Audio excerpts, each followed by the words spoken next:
All right, Oval fans, let's talk about Season 4, Episode 16, entitled Problem Diverted. Now, for this particular episode, we had a decent amount of setup, an action-packed cliffhanger ending. Way better than Sisters, that much I have to say.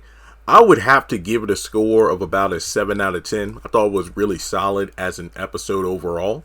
But basically, we pick up where we left off. Richard is trying to, just piece together what had happened because the Rakadushi had just left the house, and he wants to take Nancy to the hospital due to the fact that, well, just to be blunt, she's pretty loopy. She isn't able to really, focus on anything other than what she's doing while describing how, oh yeah, at first I didn't like the Rakadushi, the way they, came in here and took Callie, and I still don't like that compound, but everybody was so nice, and Callie's doing well, and Ruth, oh yeah, they're doing just fine, and, because of Rakadushi, I think Ruth had told them that Barry was hurting her child. That's why she had her abducted. But I told him that wasn't the case. And, Richard just isn't, having it because he wants to make sure his wife is okay. So he does manage to take her to the hospital because for some reason, Nancy keeps saying that, oh, well, I don't need my purse because, my inhaler, that I was healed. The highest healed me. He says I don't need it anymore.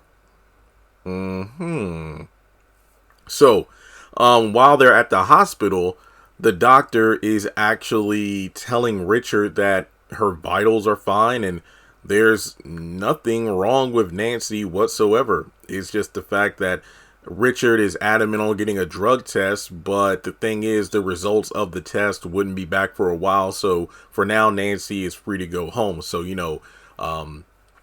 they head back, but it's funny because going over to Kareem's place, and that's the thing, this episode, I barely have a little over half a page of notes because each scene stays on screen long enough so you can get what's going on.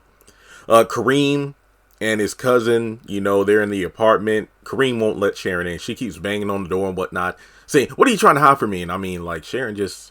the audacity, look, if he doesn't want you to come in, he doesn't want you to come in. And thankfully, Dale is there to drag her off. Look, he doesn't want us to come in. I told you this wasn't a good idea. Let's just go over to Richard and Nancy's house. So, from there, Kareem and his cousin take a smoke. And then I think they take Barry's body off of the bed. And then they, wrap it up in plastic or carpet. Yeah, they take him in carpet. Kareem is barely struggling, but, Kareem, come on, man. I know it sucks, handling a dead body, but I think you should man up and at least put him in the carpet since you don't want to chop him up. So go ahead and do that, man. Come on. So from there, we go over to Darren. I fused their names together like I was shipping them like Miss Jody. Dale and Sharon. Miss Jody, and again, I really wish you would have seen if she was outside when the Rakadushi were going in. And or coming out of Richard and Nancy's house, because I'm like, hell, you were standing out there when the president was walking through, but yet when the Rakadushi came by, you apparently didn't say anything to him. You didn't want to get in their business, but anybody else, come on now, you really want to mouth off and say, hey, what you doing over there? But basically, she tells them that Richard and Nancy aren't there. She doesn't know where they went. There's a brief, Miss Jody going to bring the comedy. Basically, what are you doing that little white boy up in their house? No, we're like brother and sister, Miss Jody, ain't like that at all. Yeah, yeah, she's not my type. What, you're not down with the Brown sisters? No, it's like the brothers. What the hell you just say? Nothing. Have a good night. So they go inside. They call Richard. This is when they're still at the hospital. Just wants to make sure Nancy's okay because Miss Jody did say something about those rogue people going in the house. So from there, Sharon and Dale just spend the night. Also at the hospital, Donald gets Kyle to go inside of or actually get Officer Heather to come out of the room. He basically presses him, restrains him, handcuffs him, put him in the chair. Donald goes in to bark orders at Lily to get ready. And it's kind of funny because I'm just standing there like, I know, is she going to leave the hospital in that gown? But then Donald calls for a nurse to bring her clothes. And I'm like, okay, I don't think that's protocol, but then again, these are weird circumstances. So we go over to the next morning, and we got everybody getting ready for their day. Eli and Simone, we stopped with them. Simone just looking definitely top 10 list of my biggest crushes on these Tyler Perry shows. Basically, Eli's heading into the White House, and I think that Simone said she was going to meet with some what was it, the president of some black organization, but she asked for Bobby for the day. And what do you think you need Bobby? Oh, well, I know since you prefer Max. What makes you say that? Well, I mean, whenever Bobby's around, I notice that you puff out your chest a little more. And what, are you jealous? Oh, no. Well, if I was jealous, I wouldn't let him go with you now, would I? Good point. So they pretty much split for the day. Outside, Max is scolding Bobby yet again for the whole date with Priscilla, but Bobby says, don't even worry about it, man. She was pressing on me. And then he kind of makes a bet about, which one of them the vice president prefers. And when Max is told to, go with him to the White House and Bobby stay home, Max flips him off, which is pretty funny. So as they leave, Bobby goes back in the house to talk with Simone, and dang, she was looking good in that dress, I swear. But she basically asked Bobby if he had given any thought to the proposition she laid out, but he pretty much says, look, I think you need to trust what your husband says, and he hasn't gotten to me or anything. And shall we go, ma'am? No, I like to be fashionably late. Okay. Well, how about a drink? Well, I'm on duty. I don't think it's proper. I meant water or coffee, Bobby. Oh, thank you, but I'm fine. I'll go wait outside. I would have waited inside. That's all I'm saying. All right, so Lily calls Bobby, and he ignores her call. So, wow, that's interesting. Also, from there, we got Richard asking Sharon. This is at a point where it's the next morning again. Everybody's getting ready for the day. Dale's, putting up the sheets and whatnot, and Richard said it was cool for him to stay. It's funny because when he talked to Sharon later, Sharon's like, hey, I'm sorry about Dale. You all just came back late. Well, he's already spent the night, hasn't he? Okay, but while Richard goes to work, of course, all worried about Barry. Haven't heard anything about Barry. Nothing. It's the same old. But he does ask Sharon to keep an eye on Nancy, because even though the doctor says everything's fine, he's still not convinced. So as he's walking outside, honestly, I was waiting for Miss Jody to pop.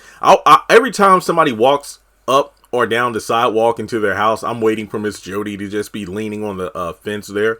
But essentially, he calls Sam, tells him about how the cult came over, did something to Nancy, said they killed Barry, and if you don't do anything soon, Sam, I'm about to go off on these people. I want to go take care of them myself. But in any case, Sam says, look, hey, we'll meet up at work. So also, it's funny because speaking of Richard and Nancy's house, Miss Jody revealed that she used to have a key to the house, but she doesn't have it anymore because apparently she went inside the house a few times just to look around. No wonder. But speaking of Sam, and there's a few Sam things I need to bring up here. So Priscilla comes to the living room. They're both, getting ready for their day, and she's just, laughing and cackling because she's still, gleeful about how Sam got his ass beat last night. And Sam finally grows a pair and basically says that divorce has been filed. And let me put it this way. I said this in the video from last week where I talked about the beatdown and whatnot. Sam screwed up majorly. He did. And Priscilla, she made it clear that the loving, doting, nice Priscilla from before is gone, long gone. And as Sam pulled his best David impression, called her a simple bitch. Nah, David did it better. But, hey, at least there wasn't a slap followed by that. I'm just saying. All I'm saying is that there's no need for them to be married anymore. Like I said, Priscilla has every right to be mad, to be upset, but there's a difference between one of the individuals in the relationship doing wrong, but then the other person doing the exact same thing out of spite to get even. It's just that she doesn't have to instantly forgive Sam, but this has been going on for 3 seasons now. Either you're going to take the man or you're not. If you want to get a divorce, you have every right to file. But to stay married just to make him miserable, it makes no sense. So Sam pretty much said, look, let him come up in this house again. Let him come in his house and I found him in his bed. I put a bullet through his head. Oh, I got a gun too. And I'm just so glad that Sam told her off. And it's bad because you feel bad for Priscilla at first, but then it gets to the point of, okay, I don't even feel sorry for you anymore. So yeah, Sam let her know that the divorce papers have been filed and we're going to get this thing going. Now, on his way to work, he gets a call from David, who also scouted out a few Secret Service agents heading to the location where Jason or the truck was spotted. Now, Sam says he's heading over there, and we go over to Victoria telling Hunter to get out of bed. He's not doing it. Hunter is a whole mood, doesn't want to get ready for work. I feel that. I really do. But Donald comes in, says they found a location of his son. Hunter ain't buying it. And, there are two possible places he could be in this location. He could be at the home of Roman, a high school friend. And Victoria says, no. His parents don't like Jason. There's no way he would go there. Or my assistant, Alan.